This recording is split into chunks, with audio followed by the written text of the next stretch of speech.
स्वागत है आपका दोस्तों बिहार न्यूज़ में। मैं हूं फिरदौस गनी और आप देख रहे हैं केडीवी लाइव। दोस्तों आज हो चुका है 24 नवंबर 2025। तो आज की पूरे बिहार की टॉप न्यूज़ लेकर आए हैं आपके लिए। वीडियो शुरू करने से पहले आपसे एक रिक्वेस्ट है कि अगर आप पहली बार इस चैनल पर आए हैं तो चैनल को सब्सक्राइब करके बेल आइकन को प्रेस कर दीजिए और साथ ही साथ वीडियो को लाइक कर दीजिए, अपने दोस्तों के साथ शेयर भी कीजिए। तो चलिए चलते हैं आज की खबरों की ओर। दोस्तों आज बिहार न्यूज़ की शुरुआत सबसे पहले करेंगे कि बिहार में अभी ठंड कम महसूस हो रही है। बंगाल की खाड़ी में बना कम दबाव का क्षेत्र बिहार की ठंडी हवा के प्रभाव को रोक रहा है।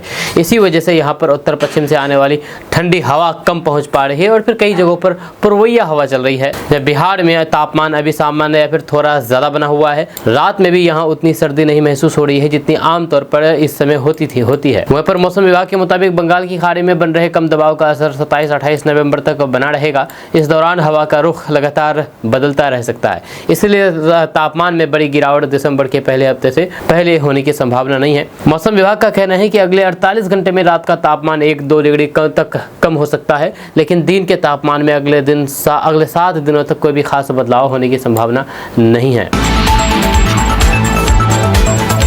बिहार के सभी सरकारी स्कूलों में अब हाजिरी नए तरीके से बनाई जाएगी। जहां बिहार के स्कूलों में अब एक नई अटेंडेंस प्रणाली लागू की जा रही है, जिसके तहत छात्रों और फिर शिक्षकों की उपस्थिति ऑनलाइन दर्ज होगी। जहाँ इसके लिए विद्यालयों में टैबलेट बांटे जा रहे हैं। शिक्षा विभाग का उद्देश्य इस नई प्रणाली से शिक्षा व्यवस्था और फिर शिक्षकों की 100% उपस्थिति को और बेहतर बनाना है। जब सरकारी स्कूलों में अब छात्रों और फिर शिक्षकों की हाजिरी ऑनलाइन दर्ज होगी। शिक्षा विभाग ने बिहार के विद्यालयों में डिजिटल उपस्थिति व्यवस्था लागू करने की शुरुआत कर दी है। इसके तहत प्रखंड स्तर पर 90 स्कूलों में टैबलेट बांटे गए हैं। बचे हुए वितरण 24-25 नवंबर तक 144 विद्यालय वितरण पूरा कर लिया जाएगा, जिससे शिक्षकों में उत्साह देखा जा रहा है। बीईओ ने बताया है कि प्राथमिक, माध्यमिक और फिर उच्च माध्यमिक सभी विद्यालयों के लिए एजेंसी द्वारा टैबलेट की आपूर्ति की जा रही है। टैब में ई शिक्षा कोष सहित विभाग के सभी जरूरी ऐप पहले से इंस्टॉल रहेंगे और फिर इस डिवाइस में किसी भी तरीके की छेड़छाड़ की कोई भी संभावना नहीं होगी। टैबलेट के संचालक के लिए प्रधानाध्यापक साथ ही साथ तकनीक में रुचि रखने वाले एक शिक्षक को विशेष प्रशिक्षण दिया जाएगा, ताकि वे उपस्थिति दर्ज करने, रिपोर्ट जनरेट करने और फिर ऐप संचालन को आसानी से समझ सके। दोस्तों बिहार विधानसभा चुनाव प्रचार के दौरान भोजपुरी गानों ने तेजस्वी यादव की सरकार बनाने का खेल बिगाड़ दिया था, जिसके बाद अब आरजेडी ने बड़ा एक्शन लिया है। जब बिहार विधानसभा चुनाव प्रचार के दौरान सोशल मीडिया पर वायरल हुए भड़काऊ और हिंसक गानों को लेकर के तेजस्वी यादव ने सख्त रुख अपनाया है। उन्होंने भोजपुरी और फिर अन्य भाषाओं के करीब 1 दर्जन गायकों को कानूनी नोटिस भेजा है, जिन पर बिना अनुमति उनके नाम और फिर पार्टी का इस्तेमाल करने का आरोप है। दरअसल विधानसभा चुनाव में राजद की शर्मनाक हार के पीछे कुछ भोजपुरी गानों की अहम भूमिका रही है। राजद के चुनाव प्रचार में कुछ उत्तेजक गानों का इस्तेमाल किया गया और पीएम मोदी ने इसे बड़ा मुद्दा दिया, जिसका नतीजा अब सबके सामने है। तेजस्वी यादव ने भी अपनी हार के लिए इन गानों को दोषी माना है, जहां उनका आरोप है कि इन सिंगरों ने बिना अनुमति के राजद पार्टी और फिर तेजस्वी के नाम का इस्तेमाल किया है। जहां इतना ही नहीं, चुनाव अभियान के दौरान बड़ी संख्या में ऐसे गाने सोशल मीडिया पर वायरल किए गए, जहां कई गानों में हिंसक, उकसाऊ और फिर अराजकता फैलाने वाले डायलॉग्स शामिल थे। तेजस्वी यादव ने सभी सिंगरों को कानूनी नोटिस भेजते हुए पूछा कि उनकी अनुमति के बिना पार्टी और फिर उनके नाम का इस्तेमाल क्यों किया गया। उधर तेजस्वी यादव के इस कदम पर सियासत गर्मा गई है। जेडीयू के मुख्य प्रवक्ता एवं विधान पार्षद नीरज कुमार ने कहा कि कानूनी नोटिस भेजने का आपको अधिकार है, लेकिन इतिहास के उन पन्नों का अवलोकन कर लीजिए जब आप यात्रा में निकले थे और फिर उस समय आपके कार्यकर्ता वही गाने को बजा रहे थे। कृपया करके उनको भी नोटिस भेज दीजिए, तब होगा कि आप राजनीति में पारदर्शिता है, नहीं तो फिर ऐसे में लगेगा कि आप विषधर की तरह राजनीति में काम कर रहे हैं। वहीं पर नीरज कुमार ने कहा है कि इस हार के सबसे बड़े गुनहगार खुद तेजस्वी यादव हैं। दोस्तों बिहार में नवगठित एनडीए सरकार में गृह मंत्री का पद बीजेपी के खाते में जाने के बाद कांग्रेस ने कहा कि अब नए गृह मंत्री सम्राट चौधरी का दायित्व बनता है कि वे बिहार से गुंडा राज का अंत करें। जब कांग्रेस के वरिष्ठ नेता और राज्यसभा सांसद डॉक्टर अखिलेश प्रसाद सिंह ने कहा कि भाजपा के खाते में गृह मंत्री का पद जाने के बाद सम्राट चौधरी से यही उम्मीद जनता करेगी कि वे बिना डर और फिर भय के जीवन जी सके। डॉक्टर अखिलेश सिंह ने कहा कि बिहार की जनता अमन चैन से जीना चाहती है, परंतु बिहार में जिस प्रकार से आपराधिक वारदातें बढ़ी है उससे आम आदमी का जीवन मुश्किल हो गया था। अब जबकि गृह मंत्रालय भाजपा के पास है, तो फिर ऐसे में हर आदमी उम्मीद करेगा कि बिहार में अमन चैन बहाल हो। डॉक्टर अखिलेश प्रसाद सिंह ने जेडीयू पर भाजपा के दबाव को लेकर के कहा कि जेडीयू को भाजपा के दबाव में रहना ही होगा, क्योंकि भाजपा बड़ी पार्टी है और फिर केंद्र में उसकी सरकार भी है। ऐसे हालात में दबाव स्वाभाविक है। वहीं पर बिहार में योगी मॉडल के बारे में उन्होंने कहा है कि बिहार में योगी मॉडल कभी सफल नहीं हो सकता है। बिहार की सामाजिक संरचना, राजनीतिक स्थिति और फिर जमीनी परिस्थितियां उत्तर प्रदेश से काफी अलग है, लिहाजा ऐसे मॉडल को यहाँ पर लागू करना आसान नहीं होगा। दोस्तों, सीपीआई एमएल के महासचिव दीपांकर भट्टाचार्य ने कहा कि हम एक खतरनाक दौर में हैं। जब बिहार में कानून का राज पहले ही खत्म हो चुका है, अब बुलडोजर का राज दिखेगा। उनके सामने उत्तर प्रदेश का मॉडल है ये बुलडोजर राज। जहां आपको बता दूं कि यूपी में माफिया राज खत्म होने के नाम पर स्वर्ण सामंती ताकतों पर कोई भी कार्रवाई नहीं होती है। वे सत्ता संरक्षित है, लेकिन दलित, पिछड़े, अल्पसंख्यक समुदाय पर बुलडोजर लगातार चल रहे हैं।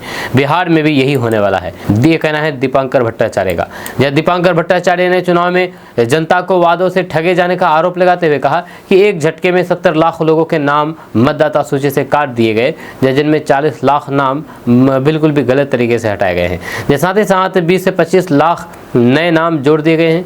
इससे हर बूथ का संतुलन बदल गया है और फिर ये सब चुनाव के ठीक पहले हुआ है। उन्होंने कहा है कि अगर चुनाव से पहले 30,000 करोड़ रुपए सरकार द्वारा अलग अलग नाम पर लोगों के बीच बांटे जाएं, जबकि 4 साल तक किसी की बात नहीं सुनी जा रही थी, और ठीक उससे पहले ये सब हो जाए, तो फिर इसका क्या परिणाम होगा, ये सबके सामने में है। वहीं पर बिहार चुनाव में नियम कानून की धज्जियां उड़ाई गई है। जब पूरा चुनावी तंत्र मजाक बन करके रह गया।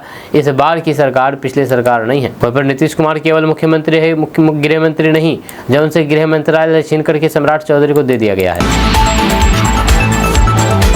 दोस्तों, बिहार की नई नीतीश सरकार में पंचायती राज विभाग का दायित्व संभाल रहे दीपक प्रकाश कुशवाहा इन दिनों राजनीतिक हलकों में सुर्खियों में हैं। जहां राष्ट्रीय लोक मोर्चा यानी कि रालोमो कोटे से उन्हें मंत्री पद की शपथ दिलाए जाने के बाद विपक्षी नहीं बल्कि सत्तारूढ़ गठबंधन के भीतर भी चर्चाओं का दौर शुरू हो गया है। विवाद की वजह यह है कि दीपक प्रकाश ने अब तक कोई भी चुनाव नहीं लड़ा, फिर भी उन्हें मंत्री बना दिया गया है। इस निर्णय के बाद पार्टी प्रमुख उपेंद्र कुशवाहा पर परिवारवाद को बढ़ावा देने के आरोप लगाने का सिलसिला भी शुरू हो गया है। इस बीच मंत्री दीपक प्रकाश ने खुद सामने आकर के इन आरोपों पर प्रतिक्रिया दी है।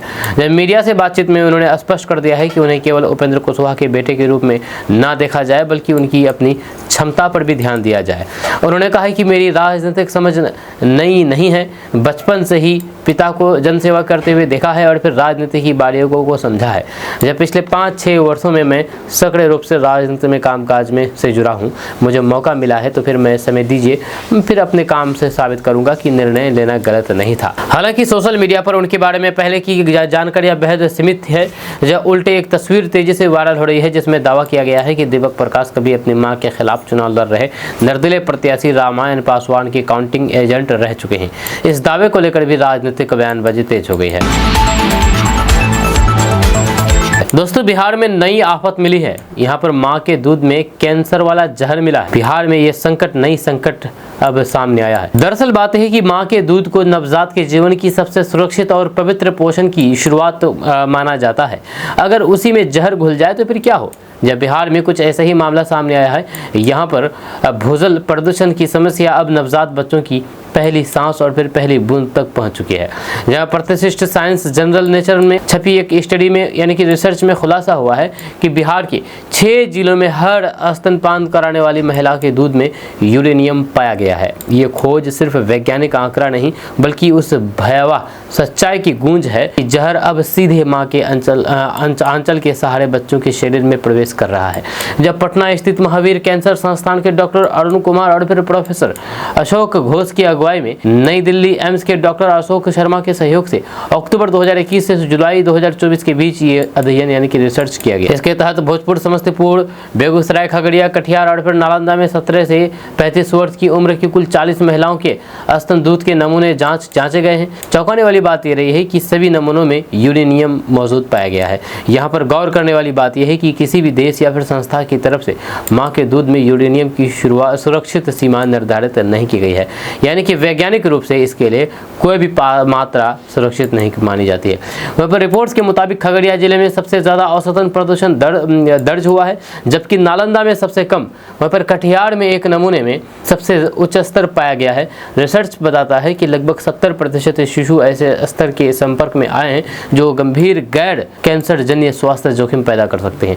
जब विशेषज्ञ कहते हैं कि सबसे बड़ा खतरा उन बच्चों के लिए है जिनके अंग अभी विकसित हो रहे हैं, उनका शरीर शारीरिक भारी धातुओं को जल्दी अवशोषित करता है और फिर कम वजन होने के कारण जरा सी मात्रा भी कई गुना ज्यादा हानिकारक हो सकती है। वहीं पर रिसर्च के सह लेखक एम्स के डॉक्टर अशोक शर्मा के अनुसार अभी ये स्पष्ट नहीं है कि यूरेनियम आखिर पानी तक पहुंचा कैसे है।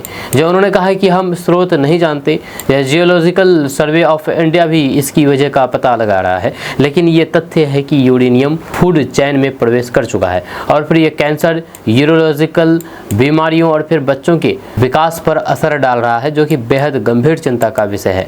हालांकि वैज्ञानिकों ने साफ तौर पर कहा कि इस खतरे के बावजूद भी माताओं को बच्चों को दूध पिलाना बंद नहीं करना चाहिए। माँ का दूध बच्चे की रोग प्रतिरोधक क्षमता और फिर विकास के लिए अभी भी अपरिहार्य है और इसके लिए विकल्प नहीं है। इसे सिर्फ डॉक्टर की सलाह पर ही रोका जाना चाहिए। दोस्तों, लालू प्रसाद यादव की पार्टी पर जीतन राम मांझी ने तंज कसा है। कहा कि बिहार में आरजेडी का हश्र डायनासोर के जैसा होगा। जैसे डायनासोर हमेशा के लिए विलुप्त हो गए हैं, उसी तरह से आरजेडी का भी हश्र होगा बिहार से। ये कहना मेरा नहीं है, ये कहना है जीतन राम मांझी का। जी आपको बता दूं कि चुनाव में बिहार की जनता का जबरदस्त आशीर्वाद एनडीए को मिला। बिहार में एनडीए की प्रचंड बहुमत की सरकार बन गई है, जिससे एनडीए नेता गदगद है। इनकी खुशी का ठिकाना नहीं है। वहीं पर विपक्ष में गम का माहौल है। ऐसे वक्त में सत्ता पक्ष लगातार आरजेडी पर हमलावर हो गई है। एनडीए के घटक दल हिंदुस्तानी अवाम मोर्चा के संरक्षक और फिर केंद्रीय मंत्री जीतन राम मांझी ने लालू और फिर तेजस्वी यादव की पार्टी राष्ट्रीय जनता दल को लेकर के बड़ा बयान दिया, यानी कि आरजेडी को लेकर के बड़ा बयान दिया है। उन्होंने आरजेडी की तुलना डायनासोर से कर दी है। जीतन राम मांझी ने सोशल मीडिया प्लेटफॉर्म एक्स पर ट्वीट करते हुए लालू प्रसाद यादव की पार्टी आरजेडी के बारे में ये कहा कि जो हश्र धरती पर डायनासोर पर का हुआ है, आने वाले वक्त में वही हश्र बिहार में आरजेडी का होगा। जीतन राम मांझी यहीं पर नहीं रुके। उन्होंने आगे कहा कि अब तो सब लोग कहने लगे हैं कि धरती पर दोबारा डायनासोर आ सकता है, लेकिन बिहार में आरजेडी के लोग नहीं आ सकते हैं। जब अपने इस ट्वीट को पोस्ट करते हुए जीतन राम मांझी ने आरजेडी और तेजस्वी यादव को भी टैग किया है। बिहार चुनाव में करारी हार के बाद अब विपक्ष पर लगातार हमला किया जा रहा है। इसी क्रम में जीतन राम मांझी ने चुटकी लेते हुए डायनासोर से आरजेडी की तुलना कर दी है। आपका इसके बारे में क्या कहना है? नीचे कमेंट बॉक्स में कमेंट करके जरूर बताइएगा। दोस्तों, किशनगंज पहुंचे डॉक्टर दिलीप कुमार जायसवाल ने बड़ा बयान दिया है। आपको बता दें कि डॉक्टर दिलीप कुमार जायसवाल को उद्योग विभाग का मंत्री बनाया गया है। उद्योग विभाग का पदभार सौंपा गया है। अब इसको लेकर के किशनगंज पहुंचे मंत्री डॉक्टर दिलीप कुमार जायसवाल ने कहा है कि बिहार में उद्योग का जाल बिछेगा। जी हाँ, आपको बता दूं कि बिहार के उद्योग मंत्री और बीजेपी के प्रदेश अध्यक्ष डॉक्टर दिलीप जायसवाल मंत्रिमंडल गठन के बाद पहली बार किशनगंज पहुंचे, जहां पर स्थानीय माता गुजरी मेडिकल कॉलेज में बीजेपी नेताओं और फिर कार्यकर्ताओं ने जेसीबी से फूल बरसा करके जोरदार स्वागत किया। जहां ढोल नगाड़े पर भाजपा कार्यकर्ता जमकर के थिरके और फिर अपनी खुशी का इजहार किया। इस मौके पर पत्रकारों से जब बातचीत करते हुए उद्योग मंत्री डॉक्टर दिलीप कुमार जायसवाल ने कहा कि उन 50 दिनों में उन्होंने 38 जिले का प्रवास किया है। उनका एक ही उद्देश्य था कि कार्यकर्ताओं से संवाद करके एक बार फिर से एनडीए की सरकार बनाया जाए, और फिर उसमें वे सफल हुए। उन्होंने आगे कहा कि एनडीए सरकार बिहार को कानून का राज देगी। शुक्रवार से ही अपराध मुक्त बिहार का मिशन शुरू हो चुका है। डॉक्टर दिलीप कुमार जायसवाल ने कहा कि कोई भी व्यक्ति गलत करना चाहेगा तो फिर उसे सजा भी मिलेगी और फिर स्पिरिट ट्रायल चला करके उसे जेल की सलाखों के पीछे डाला जाएगा। उन्होंने कहा कि उद्योग मंत्री के रूप में मेरी सबसे बड़ी जिम्मेदारी बनती है कि बिहार का युवा पलायन ना करें। उन्होंने कहा कि हमारी दो ही प्राथमिकता है कि बिहार के युवाओं को रोजगार मिले और कानून का राज स्थापित हो। डॉक्टर दिलीप कुमार जायसवाल ने कहा कि सभी को सरकारी नौकरी देना संभव नहीं है, इसलिए युवाओं को कैसे रोजगार मिले उसका रोड मैप तैयार करने जा रहा हूं। डॉक्टर दिलीप कुमार जायसवाल ने कहा कि अन्य देशों से लोग आकर के यहां पर उद्योग स्थापित करें, इसके लिए श्रम विभाग ने बहुत सारा नया कानून बनाया है। डॉक्टर दिलीप कुमार जायसवाल ने कहा कि 25 नवंबर को बिहार कैबिनेट की पहली बैठक होगी, जिसमें बिहार में उद्योग का जाल कैसे बिछेगा ये विषय प्रमुखता से निर्णय लिया जाएगा। उन्होंने कहा कि भारत सरकार के साथ भी 25 नवंबर को बैठक निर्धारित है, जहां पर उद्योगों के विस्तार को लेकर के चर्चा होगी। इस मौके पर सैकड़ों की संख्या में भाजपा नेता और फिर कार्यकर्ता मौजूद थे। दोस्तों, बिहार का मखाना अब ग्लोबल ब्रांड बनेगा। जी हाँ, बात यह है कि मखाना बोर्ड के 100 करोड़ रुपए लिए गए हैं। इसमें सबसे ज्यादा 35.91 करोड़ रुपए मखाना उत्पादन बढ़ाने पर खर्च होंगे। उत्पादन के बाद इसके मैनेजमेंट के लिए 27.728 करोड़ रुपए दिए जाएंगे। रिसर्च और फिर लेटेस्ट टेक्नोलॉजी के लिए 5 करोड़ रुपए, मार्केटिंग और फिर एक्सपोर्ट पर 2.626 करोड़ रुपए और फिर मखाना से जुड़े ट्रेनिंग और विस्तार पर 1 करोड़ 15 लाख रुपए खर्च किए जाएंगे। वहीं पर मखाना मखाना को विकसित करने के लिए 6 साल की योजना तैयार की गई है।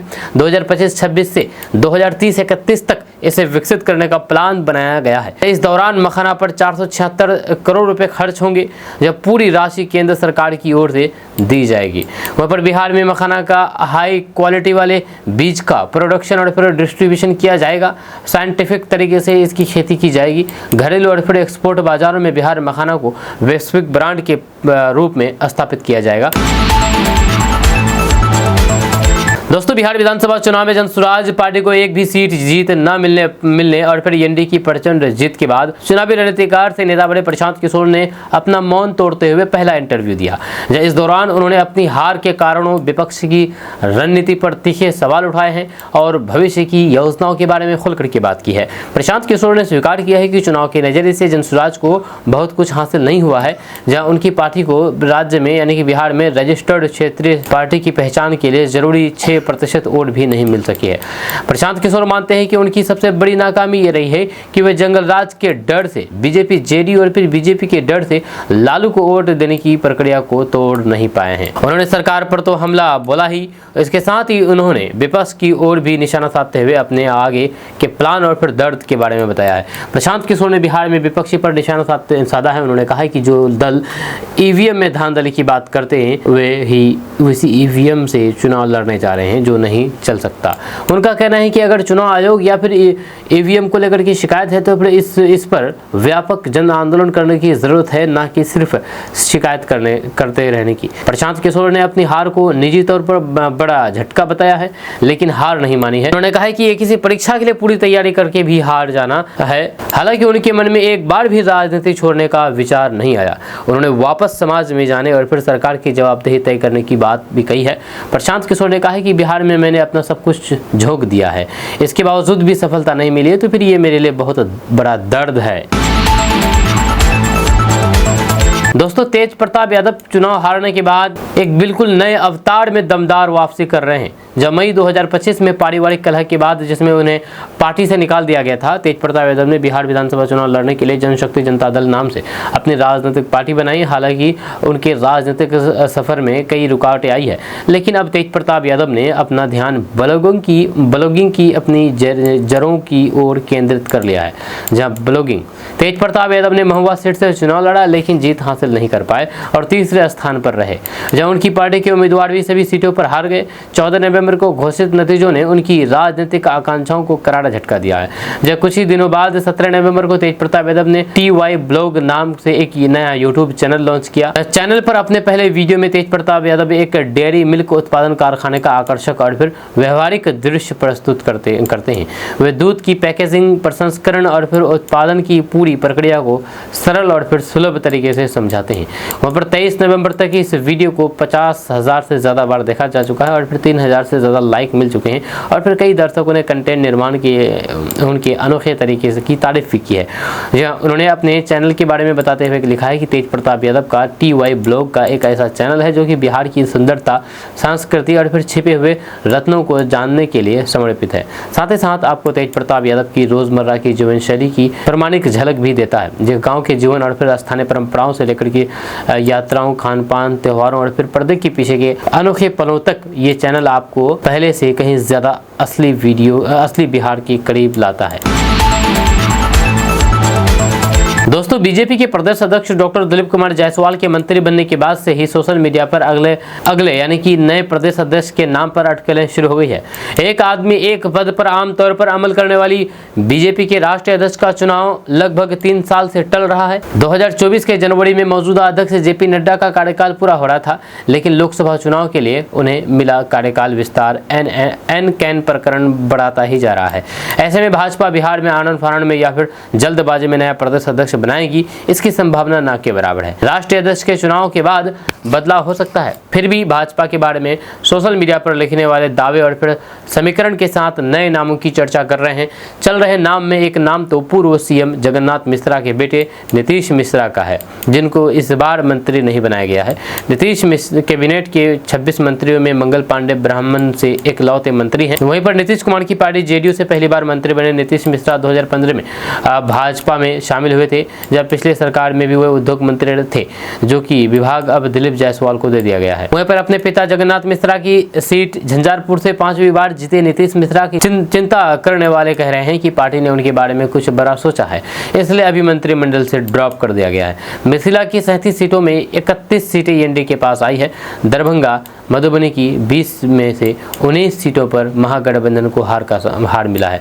महागठबंधन ने जो 6 सीटें जीती है उनमें समस्तीपुर की 3 और फिर बेगूसराय की 2 सीटें शामिल है। दोस्तों एक बार फिर से सीमांचल में असदुद्दीन ओवैसी ने धारा है। असदुद्दीन ओवैसी ने कहा है कि सीमांचल में पार्टी को 5 सीटें और फिर 80,000 वोट, ये बता रहा है कि सीमांचल की जनता जाग चुकी है। सियासी तौर पर जो गूंगे बहरे और फिर अंधे हैं, मैं उनसे कहना चाहता हूं कि वे आवाम के इनकलाब का आगाज़ है। अगर वे इस इनकलाब का साथ ना भी दे तो ये अपनी कामयाबी को छू कर रहेगा।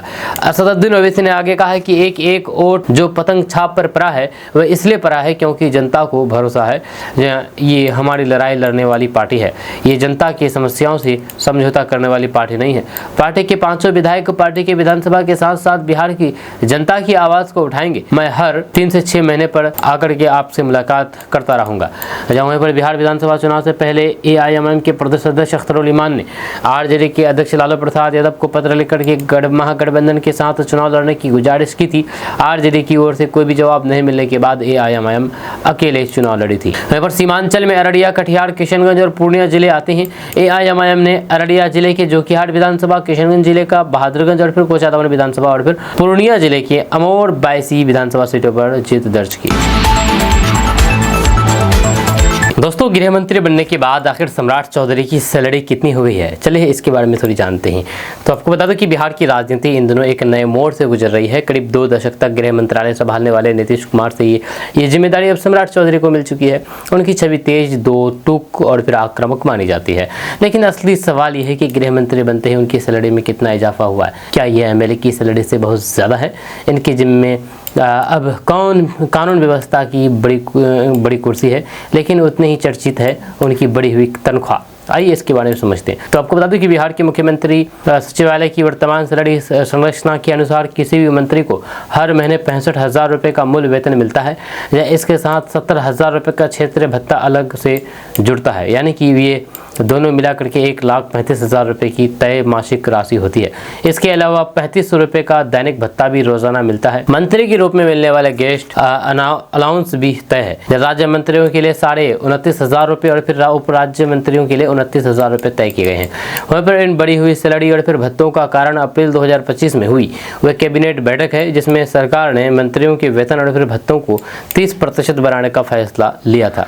जहाँ उस समय मंत्रियों की सैलरी को लेकर के आधिकारिक प्रेस नोट मंत्रिमंडल सचिवालय विभाग की अपर ने जारी किया था। इससे पहले मंत्रियों का वेतन सिर्फ 50,000 रुपये, क्षेत्रीय भत्ता 55,000 रुपये, दैनिक भत्ता 3,000 रुपये तथा गेस्ट अलाउंस 24,000 रुपये था। यानी कि अब की तुलना में यह स्पष्ट है कि कुल रकम में काफ़ी बढ़ोतरी की गई है। वहीं पर दूसरी ओर बिहार में एक एमएलए की मासिक सैलरी लगभग 1.5 लाख रुपये होती है, लेकिन जैसे ही कोई भी विधायक मंत्री बनता है उसका कुल वेतन और फिर भत्ता बढ़ करके लगभग 2.5 लाख रुपए के करीब पहुंच जाता है। ये बढ़ोतरी सिर्फ वेतन के कारण नहीं बल्कि क्षेत्रीय भत्ते, दैनिक भत्तों और फिर गेस्ट अलाउंस जैसे अतिरिक्त सुविधाओं की वजह से ही होती है। इतना ही नहीं, मंत्री के पद पर रहते हुए उन्हें यात्रा के लिए हेलीकॉप्टर, हवाई जहाज या फिर विशेष ट्रेन का उपयोग करने की सुविधा मिलती है, जिसका खर्च अलग से ट्रैवल भत्ते के रूप में दिया जाता है।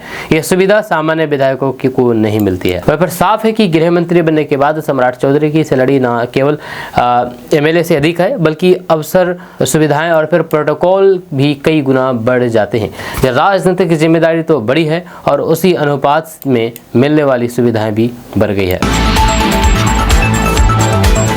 दोस्तों बिहार में नई सरकार का गठन हो गया है। ऐसे में विपक्ष का कहना है कि महिलाओं को 10,000 रुपये देना ही एनडीए की जीत की वजह रही है। इसे लेकर के लोजपा रामविलास के सुप्रीमो और केंद्रीय मंत्री चिराग पासवान ने कड़ा एक्शन दिया है। जहां दरअसल विपक्ष पर चिराग पासवान ने करारा हमला बोला है। साथ ही साथ उन्होंने सरकार की योजनाओं की जमकर की वाहवाही भी की है।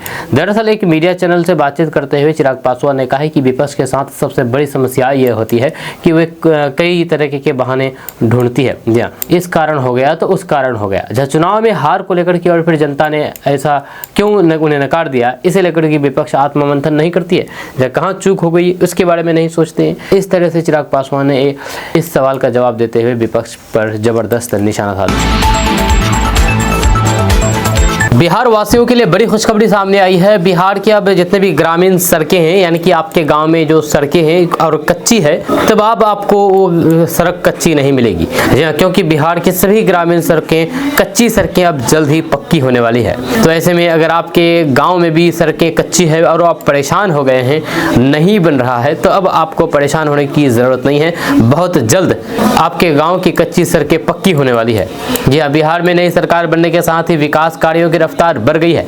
मंत्रिमंडल का गठन और विभागों का बंटवारा होते ही ग्रामीण कार्य मंत्री Ashok Chaudhary full action mode में नजर आ रहे हैं। सरकार की प्राथमिकता गांवों को मुख्य सड़कों से जोड़ने और फिर हर टोले तक पक्की सड़क पहुंचाने की है, ताकि ग्रामीण इलाकों में यात्रा, शिक्षा, स्वास्थ्य और फिर व्यापार को सुगम बनाया जा सके।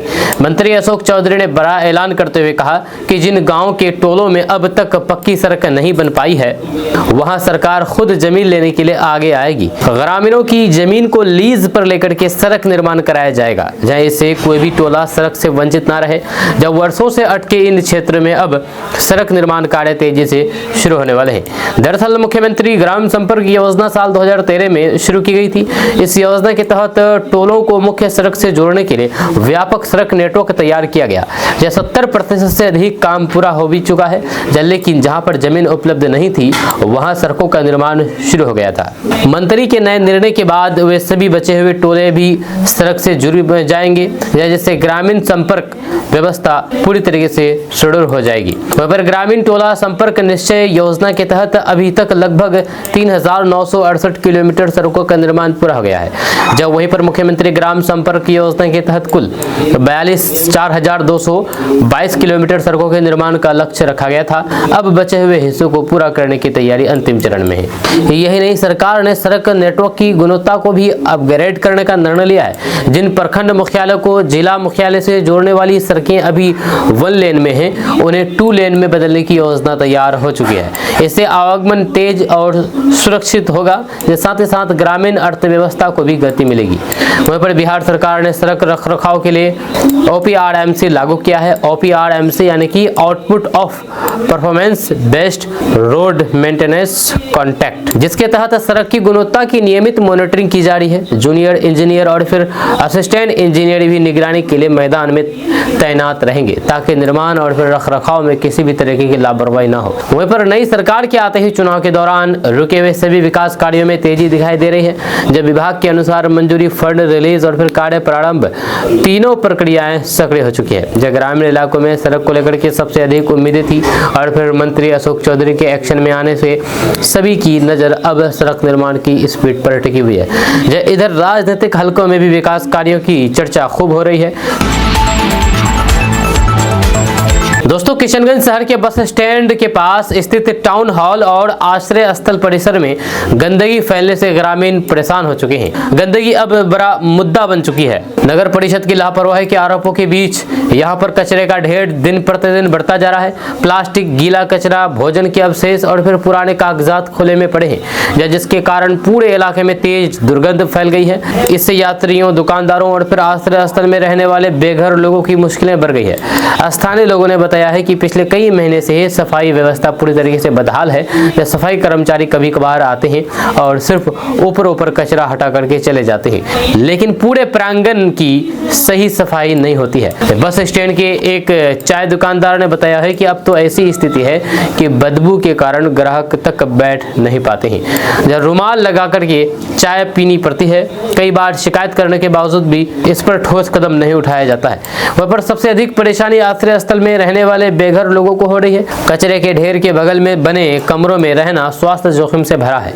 जब रात के समय दुर्गंध और मच्छरों के कारण नींद तक नहीं आती है। यहाँ रहने वाले एक बुजुर्ग रामकृष्ण ने कहा कि हम गरीब लोग हैं, रहने के लिए यही सहारा है, लेकिन इतनी बदबू के बीच रहना बीमारियों को न्योता देना जैसा है, जहाँ अधिकारी कभी देखने भी नहीं आते हैं। वहाँ पर स्थानीय सामाजिक कार्यकर्ता और फिर जेडीयू नेता मोहम्मद मकसूद अंसारी उर्फ अनवर ने इस स्थिति पर गहरी नाराजगी जताई है। उन्होंने कहा है कि टाउन हॉल शहर का प्रतिनिधि भवन है और फिर आश्रय स्थल जरूरतमंदों के लिए बनाया गया है।